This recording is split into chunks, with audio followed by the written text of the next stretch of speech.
अस्सलाम वालेकुम। एक छोटी सी वीडियो पेश कर रहा हूँ मैं, जो आपने अभी कहा है। बहुत छोटी सी वीडियो बना रहा हूँ ताकि आपको कोई वक्त न लगे इसे देखने में। देखिए, मैंने लिखा है इम्तिहान हॉल 6 फरवरी 2019। मोहतरम व मुकर्रम जनाब अब्बा जान, अस्सलाम वालेकुम।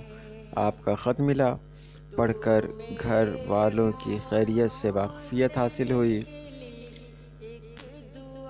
और लिखना यह है कि उसके बाद मैंने खाली जगह दे दिया कि इसमें आप जो मौजू है उस मौजू को डाल सकते हैं।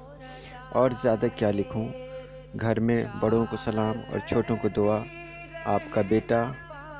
जो जो लिखना है नीचे वो लिख दें, लेकिन आप अपना नाम न लिखेंगे क्योंकि ये इम्तहान के जो कानून है उसके ख़िलाफ़ है।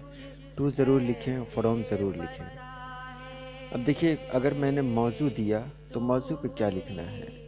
मौजू में अगर मैंने दिया था कि आपकी सेहत के लिए लिखना है, तो उसमें लिखूँगा कि आपकी सेहत आजकल अच्छी नहीं चल रही है। आपका साया हम सबों के सरों पर सलामत रहे, यही हमेशा दुआ निकलती है।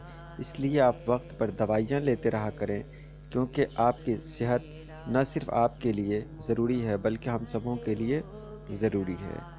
या दूसरा मौजू लिखें, वो क्या कहा गया था पैसा के लिए, तो वो है कि हमारा इम्तहान होने वाला है, जिसकी तैयारी के लिए हमें कुछ किताबें ख़रीदनी हैं, मगर हमारे पास पैसे नहीं हैं। इसलिए किसी के मार्फत या डाक से जल्द 500 रुपया भेज दें ताकि मैं किताबें ख़रीद सकूं और मेरी तैयारी मुकम्मल हो सके। यहाँ पर साफ तरीके से आप देखेंगे किस तरह लिखा गया है इसी को, और दूसरे को भी आप देख लें कि ये किस तरह लिखा गया है, ताकि आपको कोई परेशानी ना हो, आपको कोई दिक्कत ना हो, आप अच्छे तरीके से लिख सकें।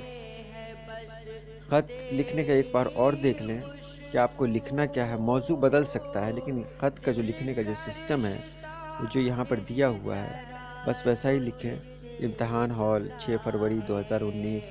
मोहतरम मुकर्रम जनाब अब्बा जान, अस्सलाम वालेकुम वरहमतुल्लाह। आप ख़त मिला, पढ़कर घर वालों की खैरियत से वाक़फ़ियत हुई।